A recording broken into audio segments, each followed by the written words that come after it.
Okay, welcome to our big team training call. The topic today is fear, and I'm here to tell you whether you're newly engaged in this business or been around forever, fear will always creep in. Absolutely. 20 years in, fear still hits me from time to time. And so what I'm going to do is start right now. And I found a list of fears, and I'm going to start reading them in correlation with network marketing. And as I read these topics, if you deal with this, I want you to write them down, and then I want to hear from you guys. Okay, you ready?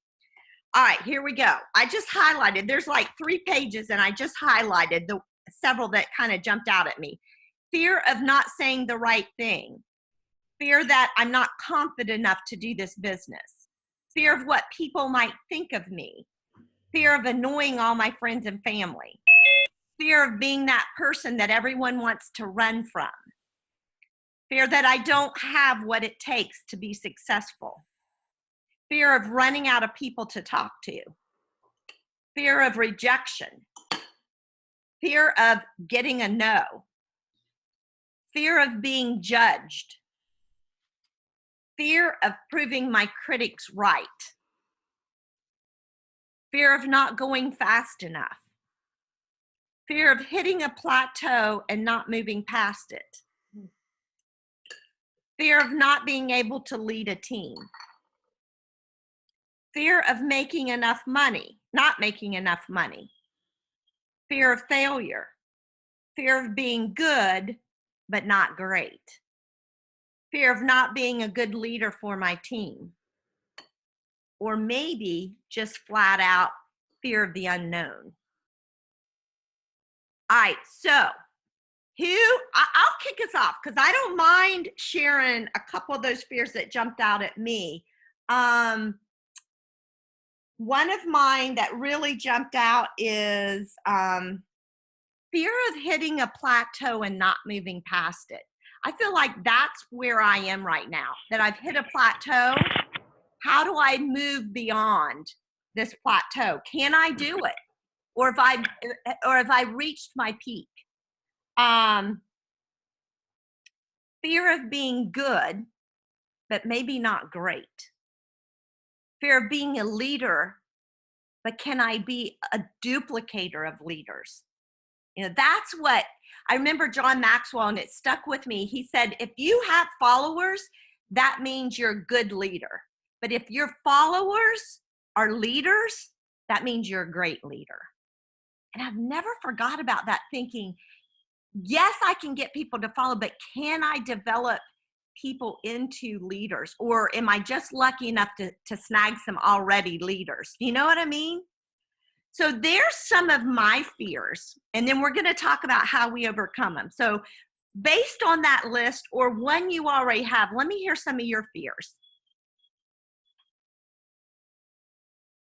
Mine is probably not being able to lead a team. Not being able to lead a team. All right. Thank you, Sandy. Who else? What's your fears? Well, I wrote down like 6 of them. but they're getting better. Each one's getting better. It was fear of annoying people, because I tend to just go back and back and back until they tell me to shut up. And then what they think of me. I don't want to be the person that people run away from. The rejection, being judged, which I kind of think is all of those are intermingled, and then not being a good leader. But Shannon just said I was. Awesome. Terrific. Thank you, Shannon. Yes. I would have to agree with you, Shannon. She's awesome. Thank you, Kim, for being transparent there. Who else? Tish, you're smiling at me. I am, because I'm agreeing with Karen. I'm like, yep, that's me. Yeah, I've got those. All right. Anybody else? What other ones? I fear running out of people to talk to. Kind of a scarcity mentality there. Mm-hmm. Yep. Who else? I would say for me, it would be the fear of duplication, like finding someone that wants to work just as hard as me and is going to put in 100%, in their own capacity, So just really daily, like scoping out people and just feeling like, you know what, I don't know if I can get someone to, have that passion and that drive to want to make it to national marketing director, or even making it to sales coordinator. So I kind of just, fall back and just say, Lord, you send the people, because if I'm going based up off of what I think or my own capacity of what someone could do, I may be disappointed. So I think I'm kind of in that mode now of not setting, extreme high expectations about what a distributor can do, and just try to really listen in to what their need is and why they want to do the business. If that makes sense. It does. I think it's a very valid fear, and I don't think you're the only one with that fear. So thank you, Miracle, for sharing. Who else? Erin, you look like you're about to say something. Yeah, I think it's so funny, but I still struggle with feeling like I'm gonna bug people, or like it's the right timing, or like I was in my workout class today and there were a couple that I was like, okay, Lord, what, and like being able to feel like, when is it time and when do I need to be bold? And last night I was at this awesome service and they said it again, like your obedience is on the other side of someone's blessing. And it was so good. It just reminded me, like, if we don't talk, no one knows. But still I have that fear, and you don't know. So I ended up, I got to talk to one gal, but I was like passing up all these groups of ladies where I'm like, I want to interact with them. But it just felt like not the right time. So I still fear, like, am I timing right? Am I being like obedient to the Spirit about when I'm supposed to talk? And am I bugging people? Are they looking at me like, oh, she just wants to sell me something? Or am I being able to deliver well enough that I can say, I care about you so deeply, this could help change your life? Right. Yeah. That's what I was going to share too, that just feeling so strongly that I know I have an answer for you. But I heard just recently, I hope this speaks to you guys, this quote from Lauren Daigle that says, true freedom is giving people the permission to misunderstand you. So not beating them. Isn't that beautiful? Yeah. Freedom is giving people the permission to misunderstand you. That if they think I'm just selling something, that is not my heart, and that is not my mission. I just really feel like I have an answer for them, but so ignoring their, because I want people, I don't want to be judged, just like everybody said, none of us want that. Yeah. But I think I think for everybody on here, our motives are pure. I mean, sure, we'd love to make, we want to make money. That's the way the world goes around, and it keeps the kids in touch. But mostly it's, we have an answer. And, so like getting over that fear, being on the other side of someone else's blessing. First fear. Yeah. Well, and we have to think about, what if someone hasn't shared with us? And have you seen that one video by Lauren Slocum, or whatever her name is now, her what if video? Yeah. I'm going to post it in our coaching chat. It's powerful. What if? And she goes through all these people on her team and all these customers and the impact that Juice Plus product and business has had on people. It will bring you to tears. I mean, saving lives. That would be great. Saving marriages, all of it. Yeah. You can't get past it. Yes. Okay. Can I interrupt? That's me, Tish. Yes. I was at Super Saturday, and I just want everybody to know this. Out of everything I learned on Super Saturday, which I'd heard before, but I'm kind of in the numbers, like statistics. And so there's two things, actually. One is, I think we all know that only like 25% of us are reps, right? And 75 are, and I'm throwing these numbers out, not specifically. 15%. Okay. All right. And the rest are customers. But the other big one, the huge number that we all need to remember, is that we've only impacted 2% of the population. So like 2 out of every 100 families know about us, about the product, and us to be here for them. It's not just the product, but mostly the product. But yeah, so I think that for me was profound to hear it again. And of course, being at the event was phenomenal. And of course, hearing the stories. So I think we have to remind ourselves every single day and hear these stories of these success stories of these people being, I hate to say it, but because we're not supposed to say that, right? But being cured from cancer. So I just wanted to throw that out there really quickly. Wow. Thank you, Tish. Let me, I was thinking about, there's so many acronyms out there. I guess it'd be, is it a caustic or an acronym? I think it's an acronym. Correct me, Brenda, you'd know. It is. And I was looking at, there was a whole page of them on fear.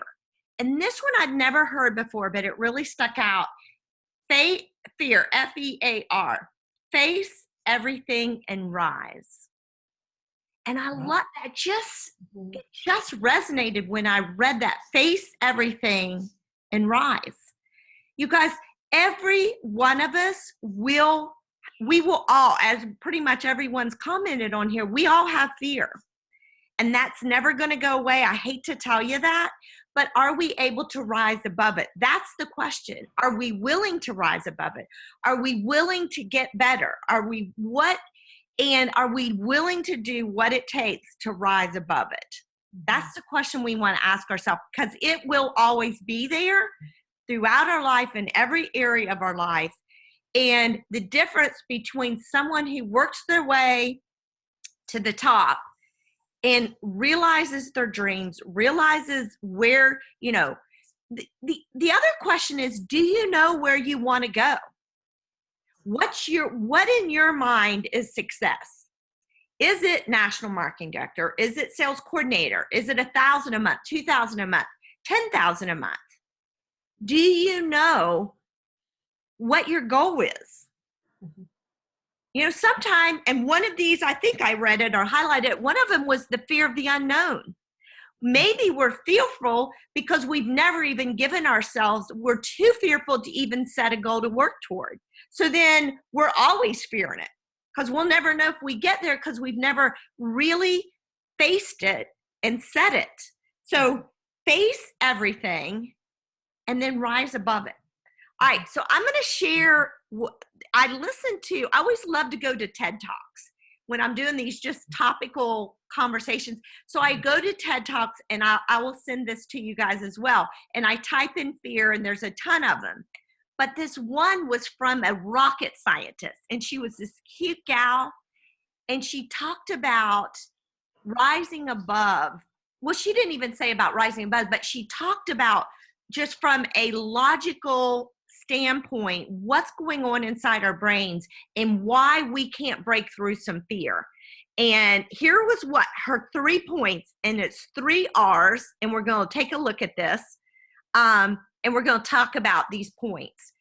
So number 1, she said, you must name it and reject it. So I want to make sure everybody has on a piece of paper what your fear is. What's your big fear? I only named like 1 or 2 of mine, but I want you to name any of, and here's where you go, where I found the list was actually from that book we read, Get Over Your Damn Self. In chapter 16, she gives a list of 3 pages of fear that she got from her reps. And so what I want you to do is read through those and say, ooh, there's one that I know that's one that I deal with. So first we got to name it. And then we have to reject it and say, you know what? Yes, it's a fear, but it's not a fear that has any control over me unless I let it. Unless I let it stop me, it's just a fear that thousands of other people have had, but I'm going to reject it. The second thing she talked about reprogramming our mind. She said you must reprogram your brain with new thoughts. So what's the thought? If I look at, probably my biggest one is that I've plateaued and I can't move past it. So what I have to do is dig deep and say, that is not true. I'm sorry, I don't mean to get preaching here, but Satan is the ultimate deceiver, and Absolutely. he will hold us back with lies. And these fears that we have, none are true. None are true. They are lies. I'm sorry I'm taking a detour, but I listened to this podcast the other day, and I'm getting this book. It's called Everything is Figure Outable. Anybody listen to that podcast? Loved that girl. And what she said is true. When we think of these fears, everything is figure outable. If it's a fear, we can overcome it if we reprogram our brain. And she talked about her mom, a single mom, but she was always figuring out how to move beyond a problem, a fear, whatever was holding her back. And she said from an early age, she was taught from her mom, everything is figure outable. And so in order to figure out how to move beyond these fears, one, we have to identify them and reject them.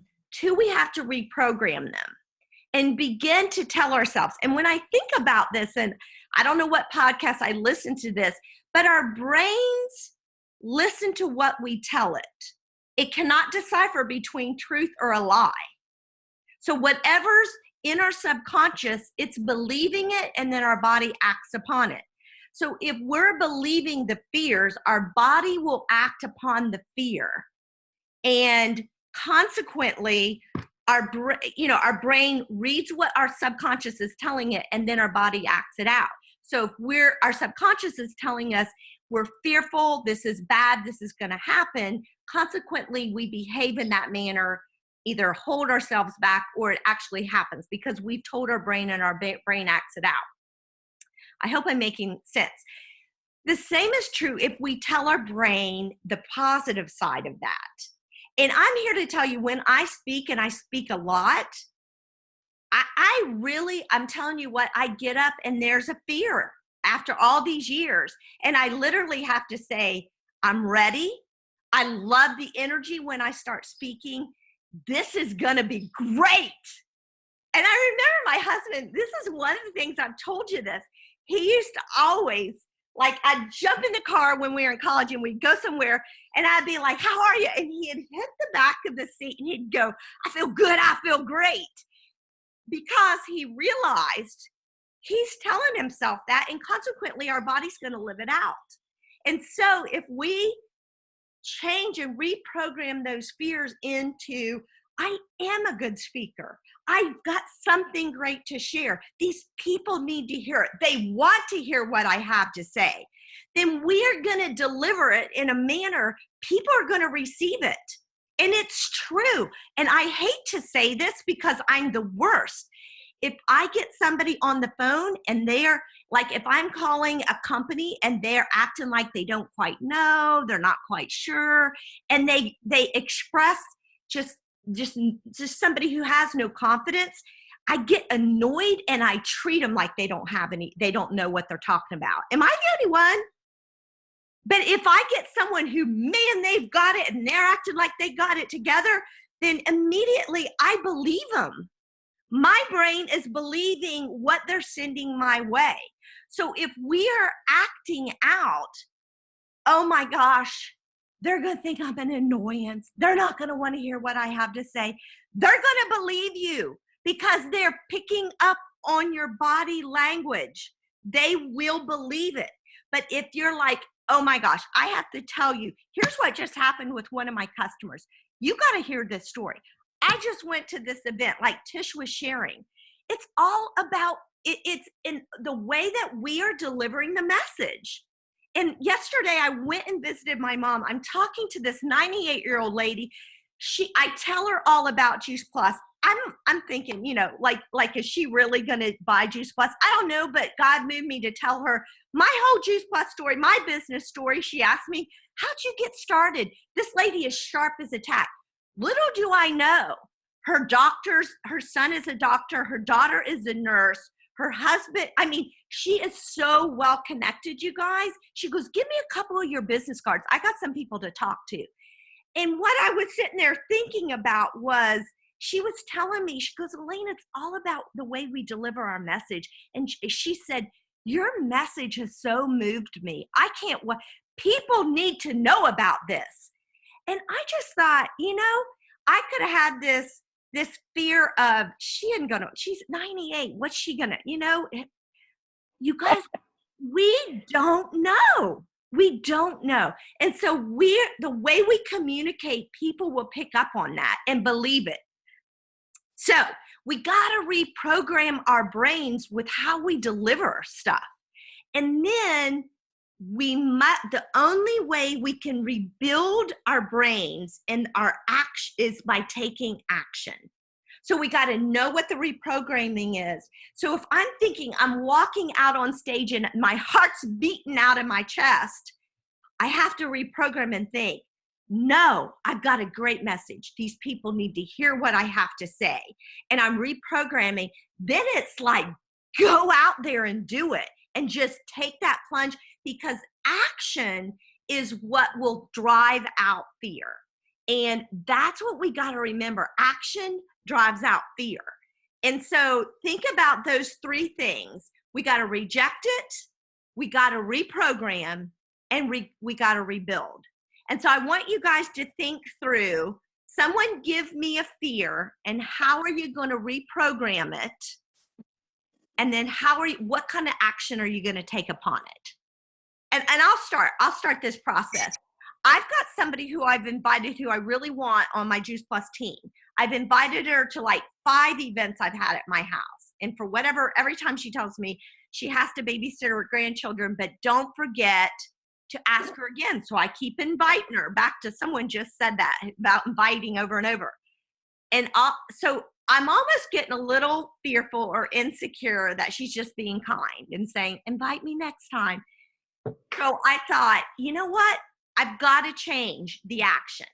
I can't start falling into this fear and start shying away from her because she hasn't come. So I got to reprogram and say, no, I'm not going to believe the lie that she doesn't want this. I got to reprogram my thought process and take new action.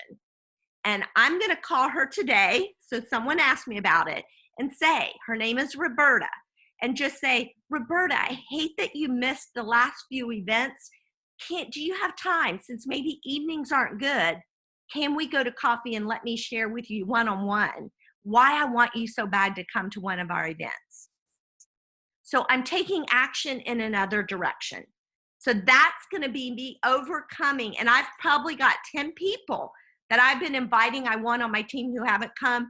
I am going to do that with each one of them, is to invite them to lunch or to coffee. And it's action that's going to break that fear of the unknown, wonder what they're thinking of me. It's the action that's going to break the trend of nothing happening as well. Okay? So let me shut up. Let me hear a fear, how you're going to rebuild it, what you're saying to yourself to correct the lie, and then what action are you going to take to overcome it?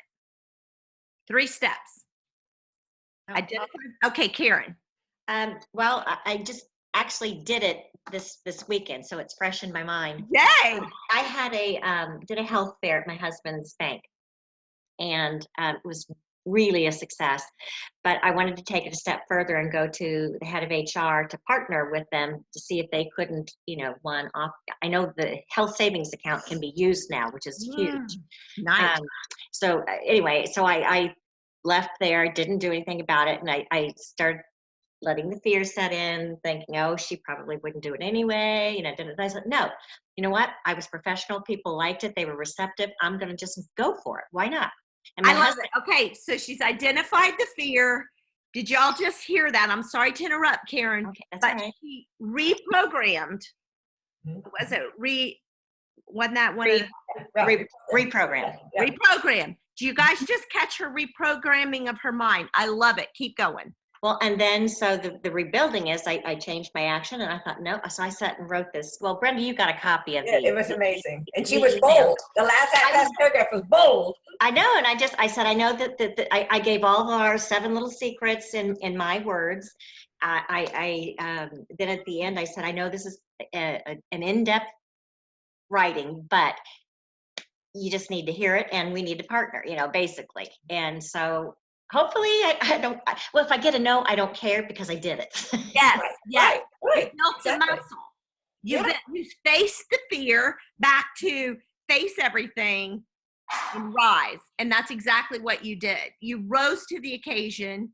I love it. That is a perfect. And another thing that she did, you assumed that she, of course, was going to do it because it was the best thing. And I think that's so powerful.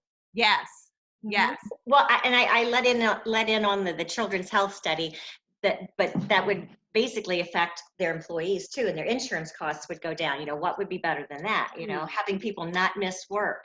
And so, yeah, I kind of did assume that, you know, how can you hear this and not do it?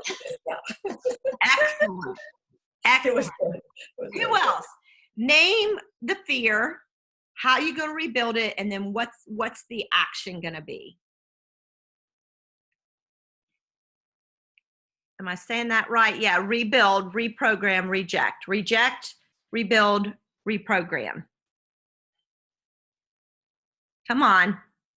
Okay, so I just met right before this call with, you know, most of you know I had a surgery a year ago. And my surgeon last year was very interested in Juice Plus. I gave him I brought him the whole research thing, and he's just amazing. He's amazing. And I even thought I had him to an event and he didn't come. And then basically I dropped the ball. Well, I went back to him today because I got to have more surgery.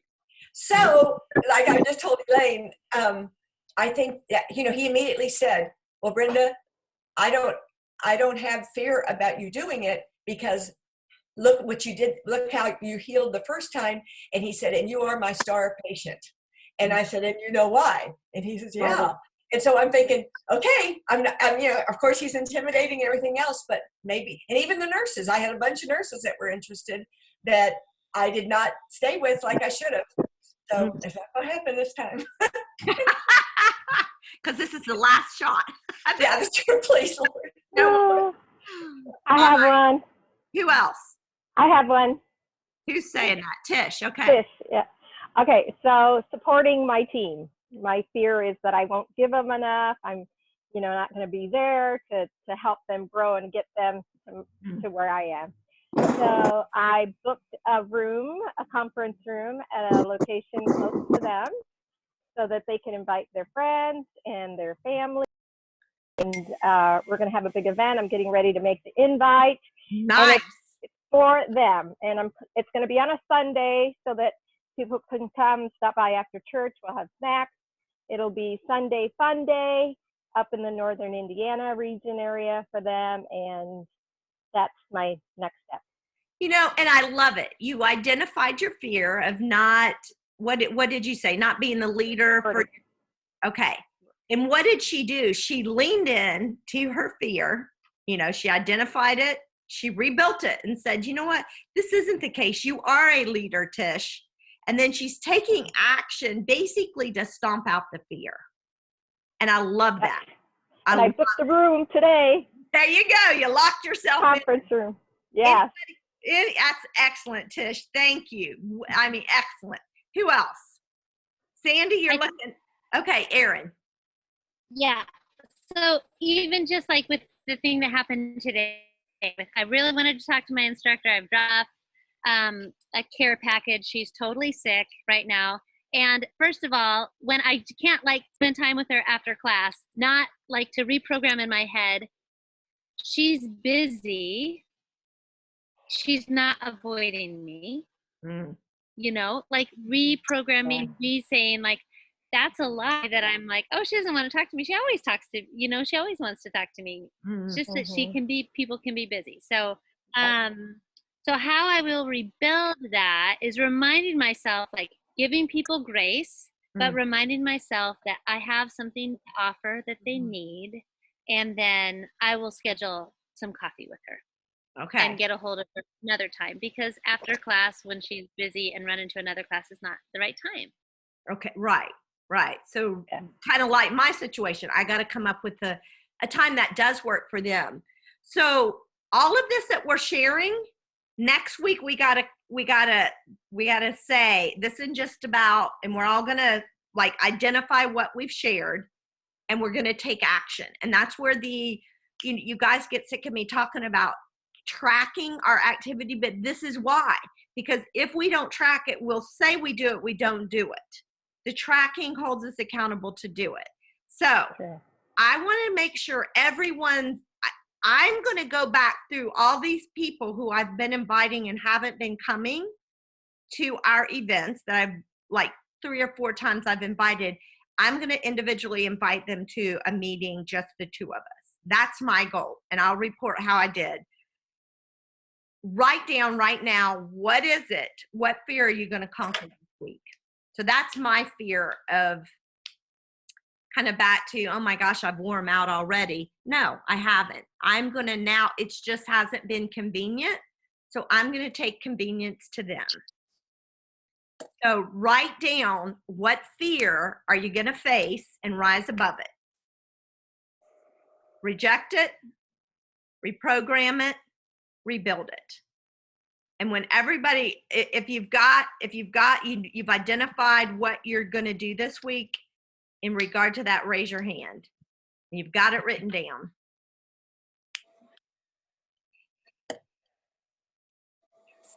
All right. Everybody knows. And there's a bunch of you I can't see. Show your faces.